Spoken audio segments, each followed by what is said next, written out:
नमः परमहंसाय स्वादतचरणकमलचिन्मकरन्दाय भक्तिजनमानसनिवासाय श्रीरामचन्द्राय नमः।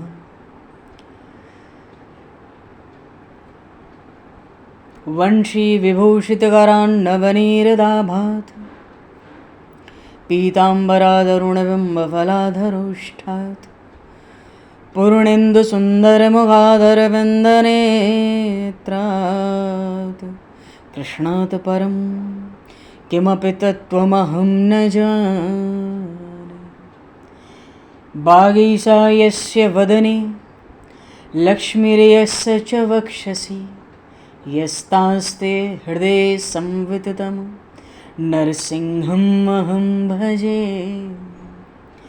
विश्वसर्गविसर्गादि नवलक्षणलक्षितं श्रीकृष्णाख्यं परमधाम जगद्धाम नमामि तत्। गङ्गातरङ्गरमणीयं जटाकलापं गौरीनिरन्तरविभूषितं वामभागं नारायणप्रियं अनङ्गमदापहारं वाराणसीपुरपतिं भज विश्वनाथम्।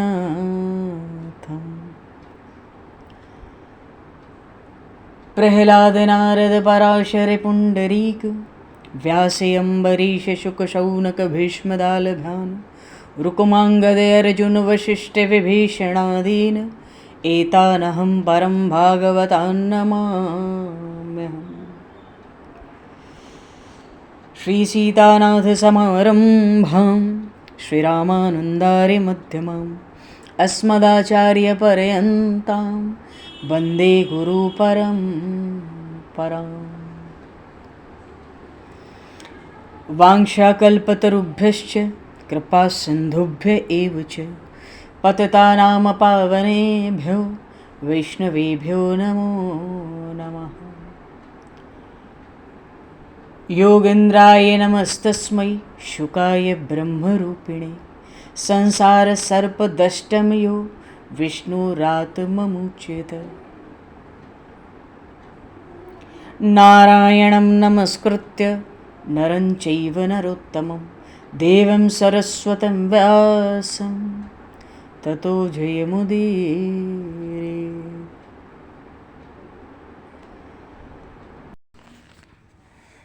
गोविंद जय जय गोपाल जय जय गोविंद जय जय राधे गोपाल जय जय राधा रमण हरि गोविंद जय जय राधा रमण हरि गोविंद जय जय श्री राम जय जय ऋषिकेश जय जय श्री राम जय जय ऋषिकेश जय जय सीतारमण राम रघुनाथ जय सीतारमण राम रघुनाथ जय गोविंद जय जय गोपाल जय जय गोविंद जय जय राधे गोपाल जय जय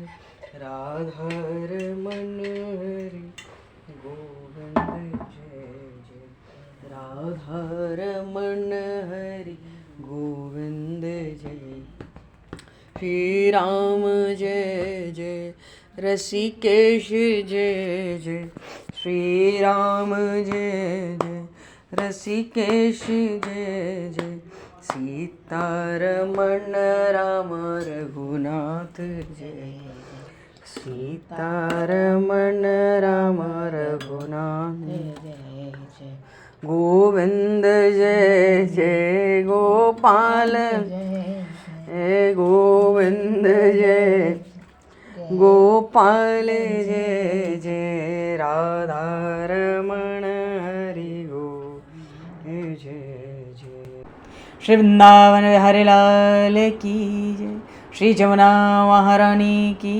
जय श्री गिरिराज महाराज की जय, श्री गिरिराज धरणे की जय, समस्त गौवंश की जय, 84 कोस ब्रजमंडल धाम की जय, श्री वेदव्यास जी महाराज की जय, श्री सुखदेव जी महाराज की जय, श्री शुत शौनक आदि ऋषियों की जय, श्री सद्गुरुदेव भगवान की जय, सब संतन की जय, सब भक्तन की जय, समस्त वैष्णवन की जय, समस्त पूर्वाचार्य चरणन की जय, समस्त संप्रदाचार्यन की जय, श्री सद्गुरुदेव भगवान की जय। गंगा मैया की जय, जमुना मैया की जय, सरयू मैया की जय, गौ माता की जय, तुलसी माता की जय, पृथ्वी माता की जय, काशी महारानी की जय। जय जय श्री सीताराम, जय जय श्री राधेश्याम। नमः पार्वती पते हर हर महादेव। हरिशरणम। अनंत कोटि ब्रह्मांड नायक सर्वेश्वर पूर्ण परात्पर ब्रह्म, असंख्य कल्याण गुणगण निलय, भक्त वांछा कल्पतरु, शरणागत वत्सल, भक्त वत्सल, दीनबंधु, दया सिंधु, सच्चिदानंदमय श्री विग्रह भगवान श्री राधा माधव की महती कृपा करुणा से परम पावन 84 कोस ब्रजमंडल धाम के हृदय स्थल श्री धाम वृंदावन से महापुरुषों के परम अनुग्रह से आप सभी श्रद्धालु भक्त वैष्णवों की मंगल एवं पावन सन्निधि में मानव जीवन का सर्वोत्कृष्ट फल भगवत गुणगान, भगवत कथा, भगवत कीर्तन का आनंद हम सभी श्रीमद् भागवत महापुराण की आनंद कथा के माध्यम से प्राप्त करने जा रहे हैं।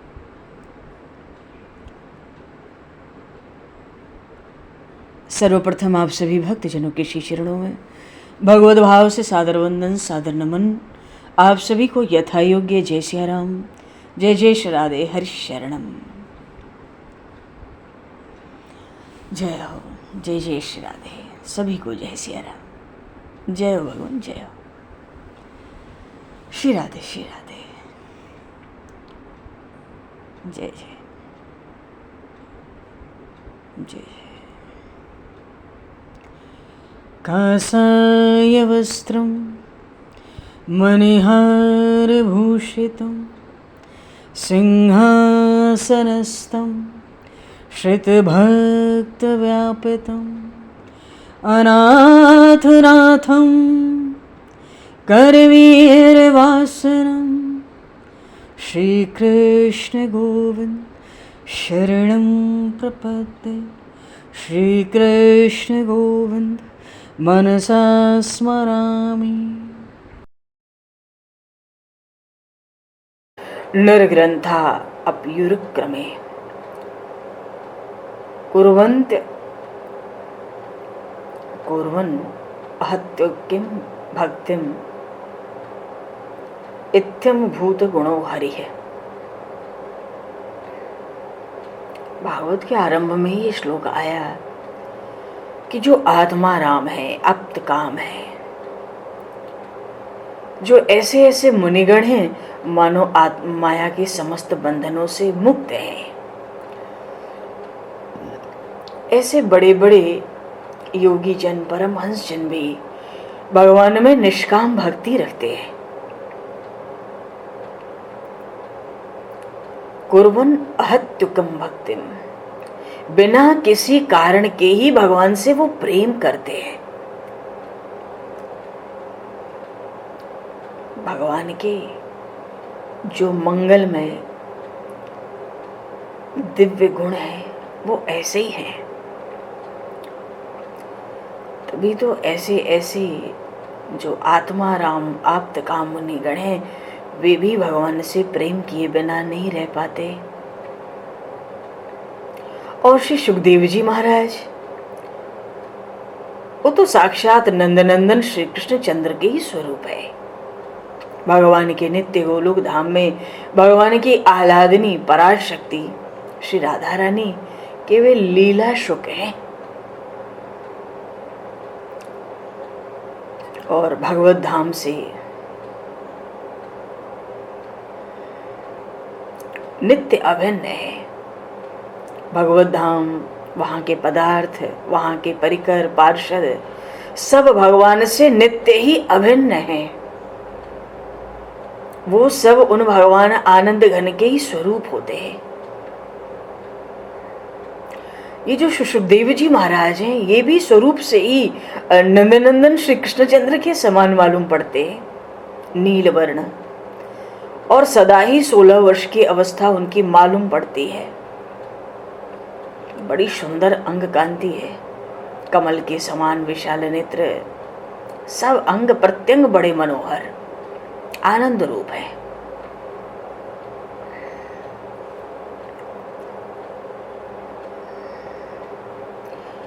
ये श्री सुखदेव जी महाराज उन भगवान श्री श्याम सुंदर की लीला इस लोक में प्रकट करने के लिए ही भागवत के माध्यम से श्री सुखदेव जी का प्रागट्य हुआ। ये तो श्री राधा रानी के लीला शुक है ना, गोलोक धाम में रहते हैं, उड़ते उड़ते भगवान शिव के लोक पहुंच गए, अमरकंटक। वहां भगवान शिव माँ भगवती पार्वती को भगवान की ही अद्भुत लीला सुना रहे थे। ये अद्भुत लीलाएं क्या हैं? भागवत, अमर कथा। इसीलिए तो कहते हैं कि अमरकंटक में भगवान शिव ने माँ पार्वती को भागवत सुनाई। श्रवण मात्र से कहते हैं प्राणी को अमरत्व प्रदान हो जाता है, मिल जाता है। तो भाई माँ पार्वती तो कथा श्रवण में तल्लीन हो गई, आत्मा की भी विस्मृति हो गई।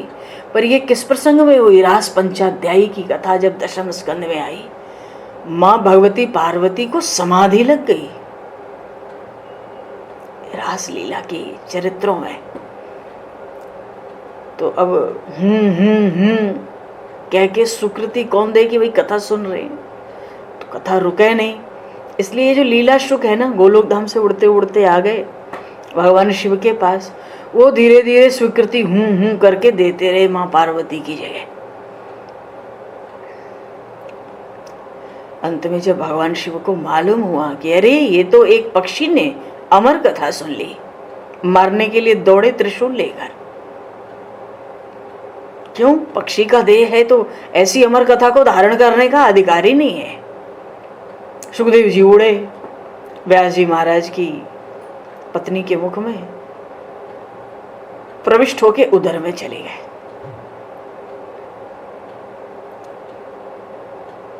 भगवान शंकर छोड़े थे, पीछे ही दौड़े। और भगवान शिव ने जब देखा ये तो व्यास जी महाराज की धर्म पत्नी के उदर में प्रवेश कर गया, लौट आए संतुष्ट होकर। क्यों? अरे भगवान व्यास के पुत्र होकर सुखदेव उस कथा और ज्ञान को धारण किए रहेंगे, अब ये पक्षी थोड़े ही रहेंगे। ये तो व्यास जी महाराज के पुत्र के रूप में प्रकट होंगे और जो कथा सुनी है उससे जगत का कल्याण करेंगे। और हुआ भी यही। बोलिए श्री सुखदेव जी महाराज की जय। ये तो सुखदेव जी महाराज की विलक्षणता है। माँ के गर्भ में 12 वर्ष तक रहे, पर अपनी योग शक्ति के बल से छोटे बने रहे, माँ को कष्ट नहीं होने पाया। सब लोग आग्रह कहते भाई सुखदेव बाहर निकलो, बाहर निकलो, क्या बात है, क्या बात है। अच्छा, व्यास जी उस समय भागवत लिखते तो बाहर लिखते और पुराण लिखते, और जहाँ व्यास जी को शंका होती ना तो माँ के गर्भ से सुखदेव जी भीतर से ही बोल पड़ते। तो व्यास जी को भी पता पड़ गया था कोई बड़ा ही अद्भुत अलौकिक जीव आया है घर में, ये भीतर से ही बोल पड़ता है, अपनी राय दे देता है। तो सब चाहते हैं सुखदेव जी बाहर आवे, पर सुखदेव जी बाहर कहाँ आ रहे हैं? क्यों? सुखदेव जी को पता है जीव जब तक माँ के गर्भ में रहता है उसका ज्ञान प्रकाशित रहता है, भगवान में उसकी भक्ति बनी रहती है, भगवान के प्रति जो भक्ति है वो बनी रहती है गर्भ में। और गर्भ में जब तक रहता है उसको संसार के विषयों से वैराग्य रहता है। तो गर्भ में जीव है तो वैराग्य भी है, गर्भ में जीव है तो भगवान के प्रति भक्ति भी है, गर्भ में जीव है तो उसका ज्ञान भी प्रकाशित है। तो सुखदेव जी जैसे ज्ञानी बाहर क्यों आना चाहेंगे? वो कहते हैं भीतर से, मैं बाहर नहीं आऊंगा। देवऋषि नारद आग्रह करते, बार बार व्यास जी आग्रह करते, कहते नहीं आऊंगा। भीतर ज्ञान भक्ति वैराग्य तीनों परिपूर्ण है, बाहर आते ही माया लिपट जाएगी। ये सुखदेव जी कोई साधारण बड़े ही अलौकिक जीव हैं सुखदेव जी महाराज। जैसे तैसे आश्वासन देके माया को रोककर बाहर तो आए।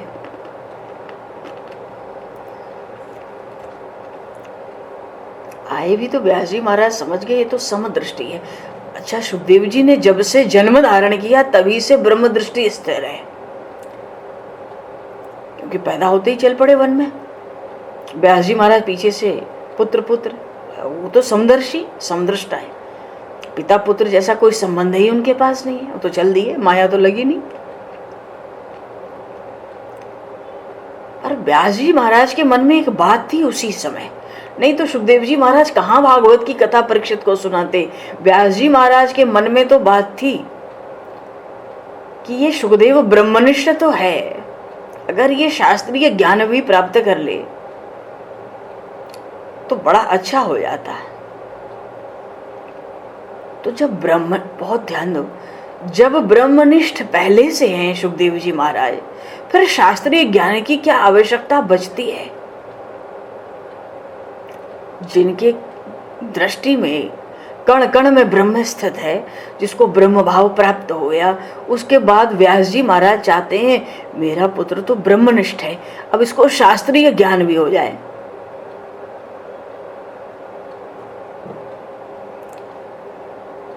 ऐसा क्यों? अरे व्यास जी महाराज ये भी जानते थे कि जो आत्माराम महान विरक्त बड़े बड़े योगी जन परमहंस जन हैं, उनको तो एक स्थिति के बाद केवल भगवान का दिव्य रूप, केवल भगवान का मंगलमय चरित्र ही आकर्षित करता है। तो सुखदेव इसको भी सुन ले, जान ले, सीख ले, अपने भी आनंद लेगा, सबको आनंद देगा। तो ब्रह्मनिष्ठ तो ये जन्म जाते हैं, पर इनको शास्त्रीय ज्ञान हो जाता तो भगवान के बड़े दिव्य रूप, विलक्षण रूप और लीला चरित्रों का ज्ञान हो जाता। ये तो पहले ही समदृष्टि लेकर आया है। तो अपने शिष्यों को भेजकर भगवान श्री कृष्ण के परम मनोहर स्वरूप की झांकी का वर्णन कराया। बरहा पीडम नटवर वपुः कर्णयो कर्णिकारम विभ्रदवासः कनक कपिसम वैजयंतीम च मालाम रंध्रान वेणोर अधर सुधया पूरयन गोप वृंदैः वृंदारण्यम स्वपद रमणम प्राविशद गीत कीर्ते। भागवत के दशम स्कंद में श्लोक आया है, बरहा पीडम नटवर वपु।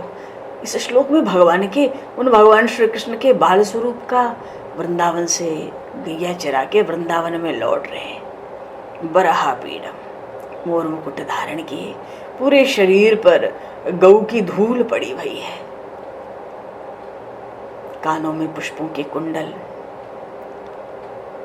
एकदम बिजली से भी ज्यादा तेजोमय भगवान का पीतांबर, घुटनों के नीचे तक वैजयंती माला, अधरों पर भगवान ने बंसी पधराई हुई है और गोप ग्वाल बाल की मंडली के साथ चल रहे हैं।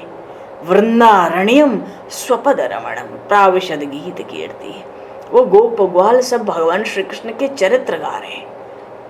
भगवान ने ऐसे अलौकिक चरित्र किए, ब्रज में घेर के चल रहे हैं, आगे आगे गाय, पीछे श्याम सुंदर पूरी टोली के साथ। पर वृंदारण्यम स्वपद रमणम, खुले चरण। तभी तो प्रबोधानंद सरस्वती जी महाराज ने कहा, वंशी विभूषित करान्नवनीरदाभात पीतांबरादरुण बिंब फलाधरुष्टात् पूर्णेन्दु सुंदर मुखादर विंदनेत्रात्। इस झांकी का दर्शन जब प्रबोधानंद सरस्वती जी ने किया तो उनकी वाणी प्रकट हुई, कृष्णात् परम किमपि तत्त्वमहं न जाने कृष्णात् परं किमपि तत्त्वमहं न जाने। नमः कमलनाभाय नमः कमलमालिने नमः कमलपादाय नमस्ते कमलेक्षणे नमस्ते कमलेक्षणे। इसी झांकी का ये ब्रह्मनिष्ठ तो है, पर इसको आत्माराम परम विरक्तों को जो भगवान का दिव्य रूप मंगलमय चरित्र ही आकर्षित करते हैं, उसका आकर्षण सुखदेव को हो जाए तब पूरी बात बन जाए। व्यास जी महाराज तो यही चाहते हैं और यही हुआ। एक श्लोक भागवत के सुन के सुखदेव जी ऐसे आकर्षित हुए थे, व्यास जी महाराज के पास आकर गोद में बैठ गए।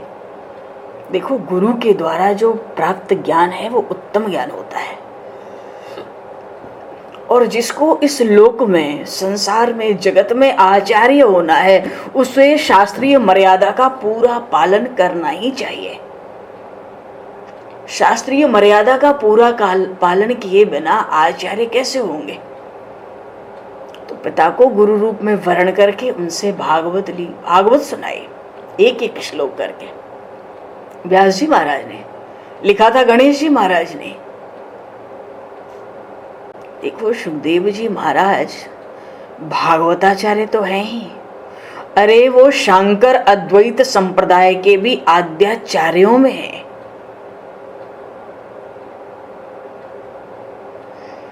वे अवधूत सुखदेव जी महाराज कथा से उठ के चले तो कोई देख थोड़ी पाया, अदृश्य हो गए। वो तो अवधूत है, ये श्याम सुंदर बजेंद्र सुंदर को हृदय में धारण किए रहते हैं। उनके स्मरण में, उनके गुणगान में मस्त सदा ही सुखदेव जी विचरण करते हैं। पर भगवान की कृपा से अनेक बार अधिकारी महापुरुषों को भी श्री सुखदेव जी महाराज के दर्शन हुए हैं। सुखदेव जी महाराज ने दर्शन दिए हैं और समय समय पर कृपा की है अधिकारियों पर। जो भागवत की कथा है, श्री सुखदेव जी महाराज ये जो जब भागवत सुनाई परीक्षित जी को, तो जैसे ही उनकी वाणी को विश्राम हुआ, अभी भागवत को पूरा विश्राम नहीं हुआ, विश्राम होने ही जा रहा है। जब सुखदेव जी महाराज की वाणी को विश्राम हुआ और राजा परीक्षित ने उनका तरह तरह से पूजन किया और फिर उनसे आज्ञा ली, उनको आशीर्वाद दिया कि तेरा कल्याण हो, और इतना कहते ही इनको परीक्षित जी महाराज को उन द्वारिकाधीश भगवान के दर्शन भी हो गए थे उसी समय। बड़ा विलक्षण ज्ञान दिया।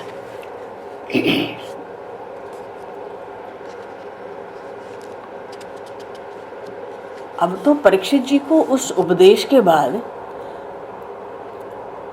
लगता है तक्षक आए और संपूर्ण मुखों से पैरों में डस भी ले तो परवाह नहीं। क्यों? सुखदेव जी महाराज के ज्ञान से अब मैं आत्म स्वरूप में स्थित हूं। शरीर की क्या बात है, मैं सारे विश्व को अपने से अलग नहीं देखता हूं इस समय। तो सूत जी शौनक आदि ऋषियों को जो नैमिषारण्य में कथा सुना रहे हैं, वो तो बताते हैं व्यासनंदन, ये जो सुखदेव मुनि हैं, ये तो समस्त जो चर अचर जगत है अपनी आत्मा के रूप में देखते हैं, व्यवहार में एकदम समदृष्टि है। तो भगवान के शरणागत जो राजर्षि परीक्षित हैं, उन्होंने सुखदेव जी का पूरा उपदेश, संपूर्ण कथा बड़े ध्यान से श्रवण की थी।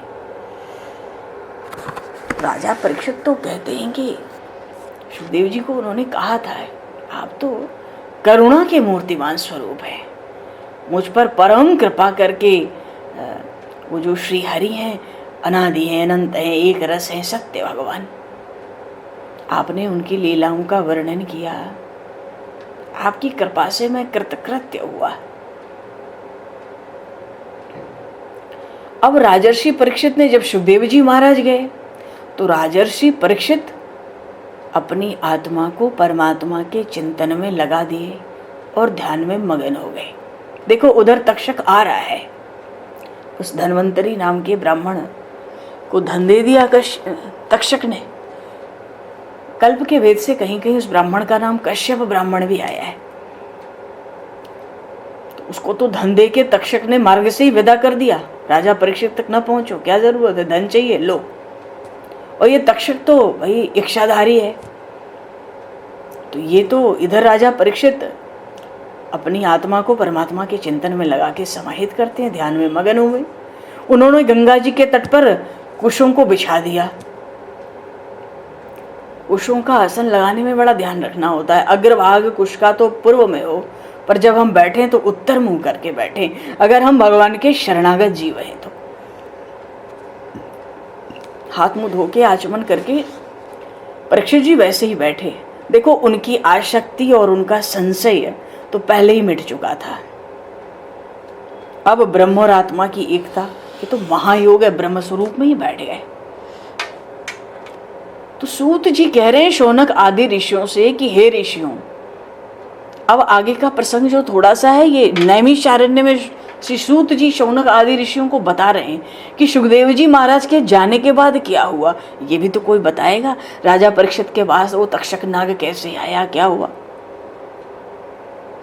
तो वहां पर सूत जी ने शौनक आदि ऋषियों को उस कश्यप ब्राह्मण की, धन्वंतरी ब्राह्मण की, जो सारे विषयों को हरने की चिकित्सा जिसपे थी, बड़ा निपुण था, उसकी परीक्षा लेके तक्षक ने देखा, अरे ये तो राजा परीक्षित को जीवित कर देगा, ये कोई शंका ही नहीं है। वहीं से धनवन दे के उसको वापस लौटा दिया और ब्राह्मण के रूप में तक्षक छिपकर आगे बढ़ा। राजा परीक्षित के पास आया तक्षक।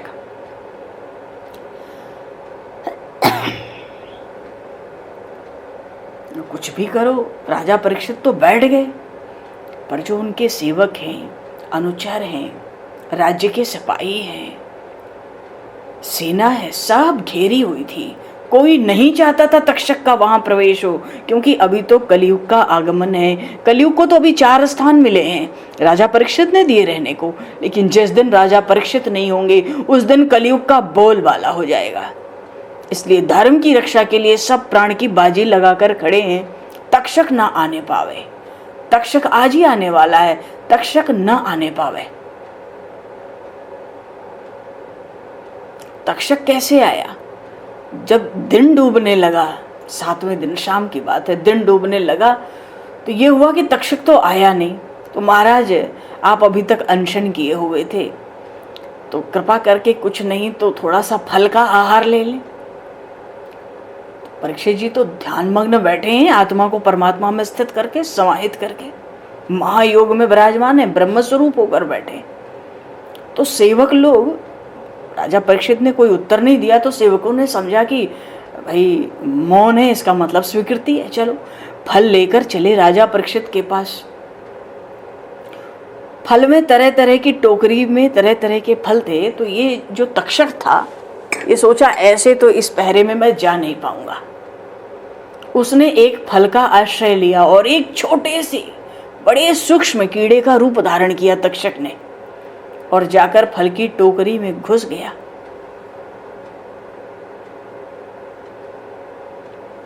और सेवकों ने आग्रह किया, महाराज महाराज फल स्वीकार करें, फल स्वीकार करें। तो महाराज तो कुछ बोले नहीं, वो तो महायोग में स्थित हो गए भीतर। परीक्षित जी महाराज आत्मा को परमात्मा में स्थित करके समाहित चित्त हो गए। बाहर पता नहीं पड़ी किसी को। तो एक सेवक ने हाथ में एक फल उठाया और उनकी ओर बढ़ाया। उसी फल पर वो तक्षक बैठा था, बहुत सूक्ष्म कीड़े के रूप में, इतना छोटा जैसे फलों पे बहुत सूक्ष्म कीड़े होते हैं, उड़ते रहते हैं आसपास, हाथ चला दो तो कभी कभार ऐसे। और तक्षक उड़ा और उसने झट चरणों से लपेटना शुरू किया, ऊपर तक बिल्कुल घेर लिया और कंठ में आकर उसने डंस मारा। इतने में भयंकर भयंकर धुआं उठा, विष जैसे मानो आग ही लग गई पूरे शरीर में। ऐसा विष था उस तक्षक का, इतना भयंकर विष था उस तक्षक का। और परीक्षित जी महाराज का शरीर देखते देखते राख का ढेर हो गया।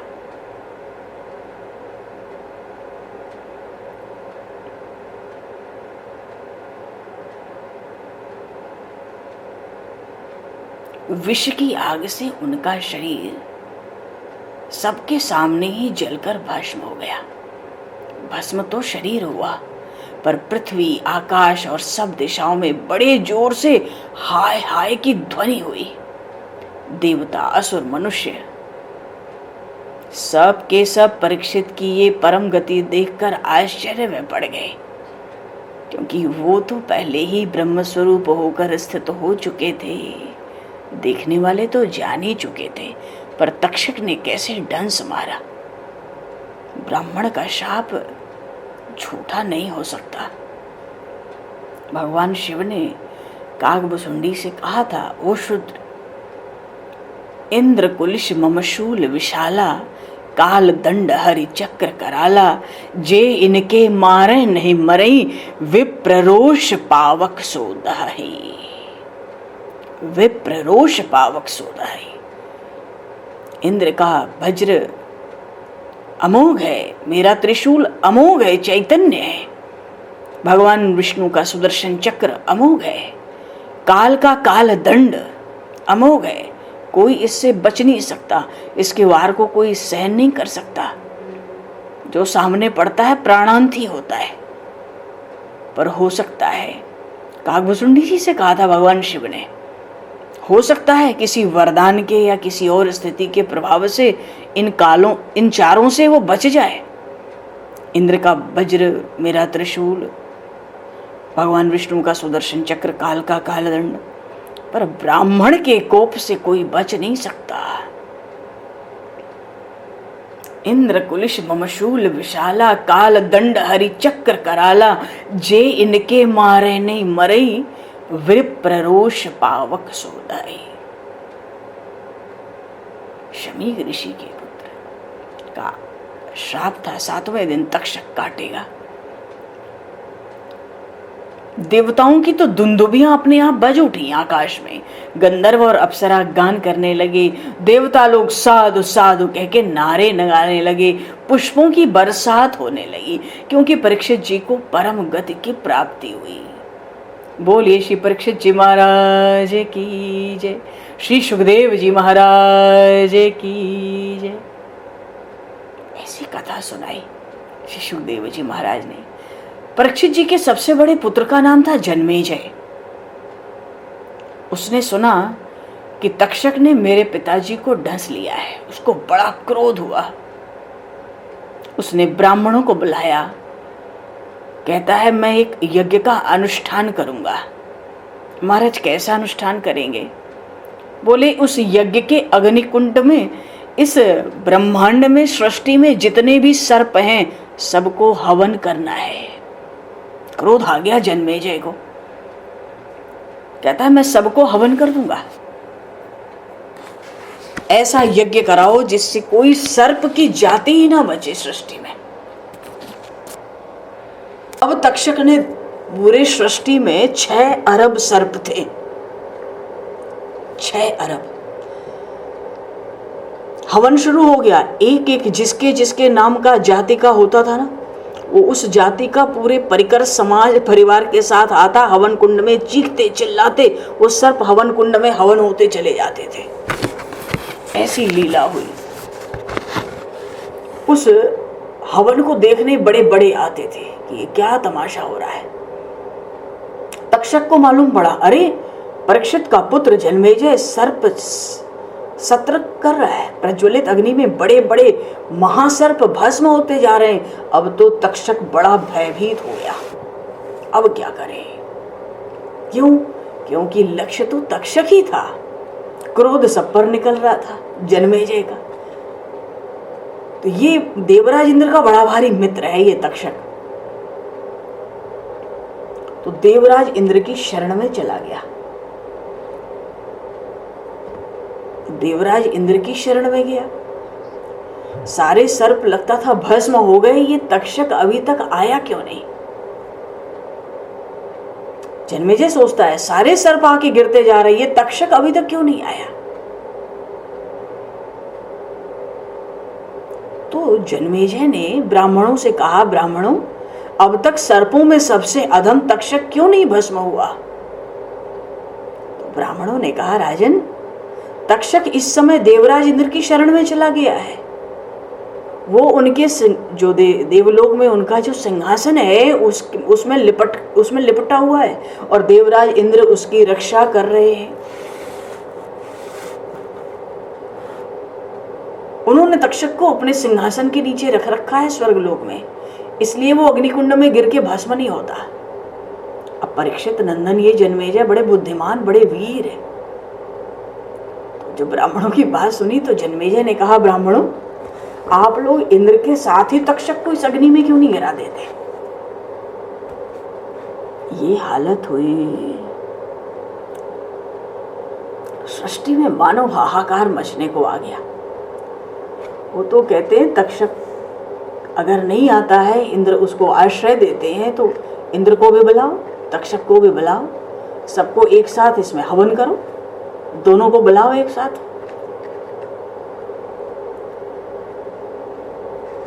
तो ब्राह्मणों ने कहा, बुला देंगे, आप आदेश करो, हम मंत्र का प्रयोग करेंगे। देवताओं ने भी कह दिया, अरे तक्षक तू मर्दगण के सहचर इंद्र के साथ इस अग्निकुंड में शीघ्र ही आके गिर पड़। अब तो इंद्र मंत्र को सुनते ही इंद्र स्वर्गलोक में बैठे थे, विचलित हो गए, घबरा गए। इंद्र तक्षक के साथ बहुत घबराए, उनका विमान भी चक्कर काटने लगा। लेकिन अंगिरा नंदन ब्रह्मा जी के पुत्र हैं, महर्षि अंगिरा उनके चर्म से प्रकट हैं और इनके पुत्र हैं देवगुरु बृहस्पति। जब इन्होंने ये देखा कि आकाश से देवराज इंद्र का विमान लड़खड़ा रहा है और तक्षक के साथ मानो अग्निकुंड में गिर पड़ेंगे, तब झटपट वो उस यज्ञ में अनुष्ठान में आए और राजा जन्मेजय से कहा, राजन सर्पराज तक्षक को मार डालना आपके योग्य कर्म नहीं है, क्योंकि मैं देवगुरु बृहस्पति आपसे कहता हूं ये अमृत पी चुका है, इसलिए अब ये अजर अमर हो गया है कुछ काल के लिए। और वैसे भी जितने जगत के प्राणी हैं, आप तो बड़े बुद्धिमान हैं, आप अपने पिता का क्रोध तक्षक पर ना करें, अन्य सर्प जाति पर ना करें, क्योंकि सब अपने अपने कर्म के अनुसार ही जीवन मरण और मरने की बात की गति को प्राप्त करते। कर्म के अतिरिक्त और कोई किसी को सुख दुख तो दे नहीं सकता। सब प्राणी तो अपने प्रारब्ध कर्म का ही भोग भोग रहे हैं। तो बृहस्पति जी की बात का सम्मान करके जन्मेजय ने कहा कि भाई आपकी आज्ञा से होता रहे हैं। उन्होंने जो सर्प का सत्र था उसको बंद कर दिया। तो देवगुरु की आज्ञा से उन्होंने सत्र तो बंद किया, यज्ञ बंद किया। देवगुरु बृहस्पति की उन्होंने पूजा भी की, उनकी स्तुति भी की। देखो, जिनके अंतःकरण में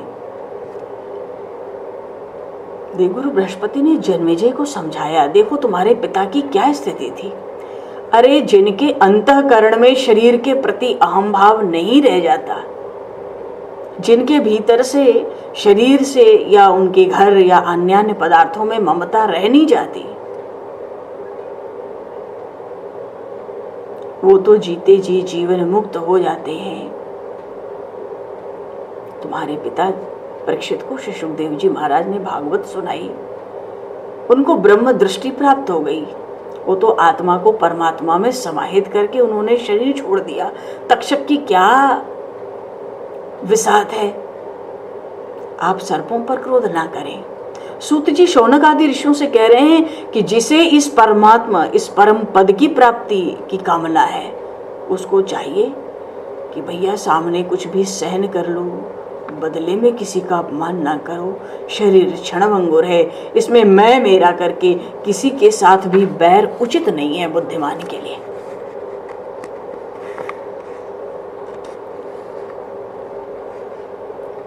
और इसके बाद भागवत जी में वेदों की भी चर्चा, वेद पुराण सबका थोड़ा थोड़ा प्रसंग, उनकी शाखाएं बताई हैं सूत जी ने।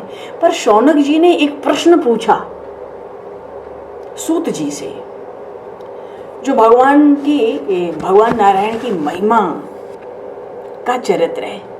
तो सूत जी को बड़ा अच्छा लगा। ये भागवत जी का पूछा गया अंतिम प्रश्न है। शौनक जी पूछ रहे हैं, हे सूत जी, आप दीर्घायु हो, आप चिरंजीव हो, सचमुच आप वक्ताओं में सिरमौर हैं। जो लोग संसार के अपार अंधकार में भूले भटके हैं, सबको निकाल के प्रकाशमय परमात्मा में आप लगा देते हैं। तो हे सूत जी, कृपा करके महाराज एक प्रश्न का उत्तर दीजिए। सूत जी ने कहा, हाँ। तो शौनक जी कहते हैं कि मृकंड नाम के ऋषि हैं। मृकंड, उनके पुत्र हुए मार्कंडेय ऋषि। वे हुए चिर आयु, दीर्घ आयु। तो हमने सुना है कि सारा जगत प्रलय में डूब गया था। उस समय भी ये मार्कंडेय जी बचे रह गए थे। और सूत जी, आप तो जानते हैं कि इसी कल्प में हमारे ही वंश में एक श्रेष्ठ भृगुवंशी हैं ये मार्कंडेय जी। फिर सूत जी ये बात समझ नहीं आती कि हम जब से अपने कल्प में अपने वंश में हैं, तब से कोई प्रलय तो आई नहीं। फिर ये कौन से महाप्रलय के जल में डूबे थे जिससे अभी तक बचे रह गए? मार्कंडेय जी के विषय में ये प्रश्न बड़ा प्रचलित है। लोग बताते हैं अक्षय वट था, उसके पत्ते के दोरे में उनको अत्यंत अद्भुत सोए हुए बाल मुकुंद भगवान का दर्शन हुआ था। प्रलय काल में उन्होंने उनकी रक्षा की थी। तो आप बतावें कि हमारे ही वंश के थे, प्रलय अभी तक आया नहीं, और लोग कहते हैं कि भाई वो तो अमर हो गए, प्रलय में बच गए। प्रलय में तो कोई बचता नहीं। इस विषय में हमको जानने की बड़ी इच्छा है, क्योंकि वो हमारे ही वंश के भृगुवंशी ही श्रेष्ठ ब्राह्मण है। सूत जी को ये प्रश्न सुन के बहुत सुख मिला कि शौनक तो ये पूछता है कि मेरे ही घर परिवार के वंश के, और प्रलय में नहीं डूबे, प्रलय अभी आई भी नहीं और डूबे भी नहीं, कथा भी है, क्या चक्कर है इसका? सूत जी तो कहते हैं, भैया शौनक, तुम्हारा प्रश्न बड़ा सुंदर है। ऐसा सुंदर प्रश्न है मानो सबका भ्रम ही मिट जाए। और सबसे बड़ी बात तो यह है कि तुमने जो प्रश्न पूछा है ना, इसमें तो इस कथा में भगवान नारायण की ही महिमा है। और जो इस कथा का गान करता है उसके सारे कलमल नष्ट हो जाते हैं, उसके सारे कलयुग के दोष नष्ट हो जाते हैं। नारायण कथायत्र गीता कलिमलापहा। ये तुमने ऐसी कथा सुनी, ऐसी कथा पूछी, ऐसा प्रश्न पूछा। देखो शौनक जी, ये जो मार्कंडेय जी है ना, ये तो बड़ी विधि से वेदों का अध्ययन करते थे, तपस्या करते थे, स्वाध्याय से संपन्न थे, आजीवन ब्रह्मचर्य का व्रत ले रखा था, बड़े शांत, सिर पर बड़ी बड़ी हुई जटाएं, हाथों में कमंडल दंड धारण किए रहते, शरीर पर यज्ञोपवीत मेखला, काले मृग का चर्म, रुद्राक्ष की माला, कुछ मानो विलक्षण बड़े विकट तपस्वी का वेश भी था उनका। और आजीवन ब्रह्मचर्य व्रत की पूर्ति हो, इसका व्रत उन्होंने पहले ही ग्रहण कर लिया था। तो सब कुछ करते थे। प्रातः काल से अग्निहोत्र, स्वरूप स्थान, गुरु वंदन, ब्राह्मण सत्कार, मानस पूजा, और कुल मिला के उनके भीतर ये बात होती थी, मैं परमात्मा का ही स्वरूप हूँ। भगवान की आराधना करते, सब जो नित्य नैमित्तिक कर्म है इनको करके भी भगवान की ही आराधना करते, और भीतर ज्ञान स्थिरता, मैं परमात्मा का स्वरूप हूँ। कुछ भिक्षा लाते, गुरुदेव को अर्पित करते, मौन हो जाते। गुरु जी की आज्ञा हो तो एक बार खा लो, नहीं तो उपवास रह लो। तो सार बात मार्कंडेय जी पे क्या थी? उनके पास तपस्या और स्वाध्याय, ये करोड़ों वर्ष तक चली। भगवान की आराधना उन्होंने तपस्या और स्वाध्याय में की, उसका फल ये मिला। करोड़ों वर्ष भगवान की आराधना करके केवल तपस्या और स्वाध्याय, मृत्यु पर विजय पाली उन्होंने।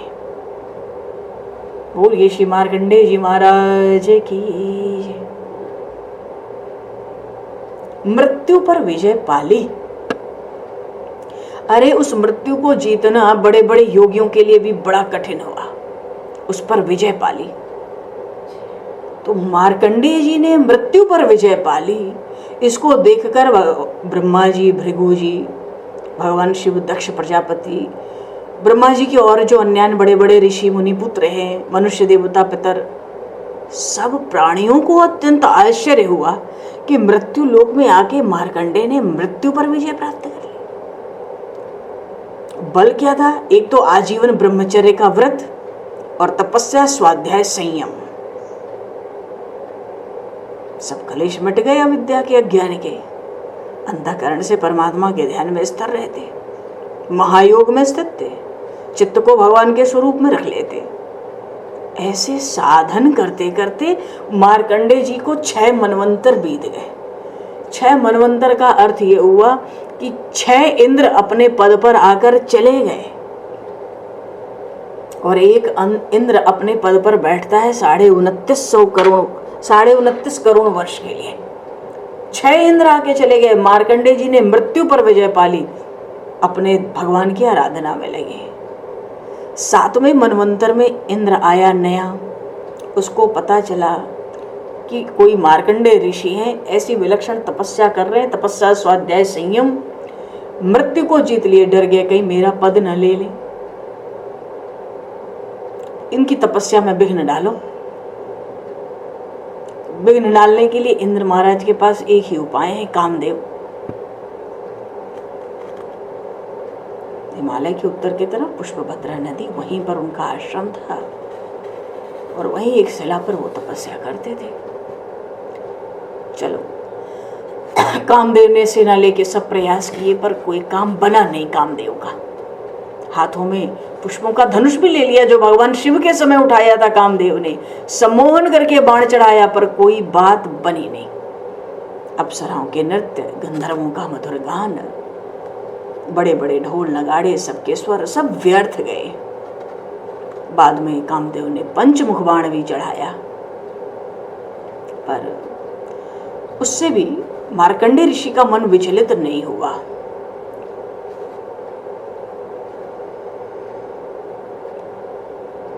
तो इंद्र के सेवकों से मार्कंडेय जी पराजित तो हुए नहीं, रत्ती भर भी विचलित नहीं हुए। पर महापुरुषों के लिए ये कोई आश्चर्य की बात भी नहीं है। तो इंद्र ने जब देखा कि अरे कामदेव अपनी सेना के साथ निस्तेज हो गया, अब तो ये लौटने वाला है, इन ब्रह्मर्षि मार्कंडेय जी का प्रभाव तो विलक्षण प्रभावशाली है। बड़ा आश्चर्य हुआ इंद्र को भी। और मार्कंडेय मुनि तपस्या, स्वाध्याय, धारणा, ध्यान, समाधि के द्वारा भगवान में चित्त लगाए हुए हैं और इसी समय उनको कृपा प्रसाद मिला। मुनिजन नयन मनोहारी जो नरोत्तम नर और नारायण भगवान है वो प्रकट हुए हैं। बोलिए श्री नर नारायण भगवान की जय, श्री मार्कंडेय जी महाराज की जय।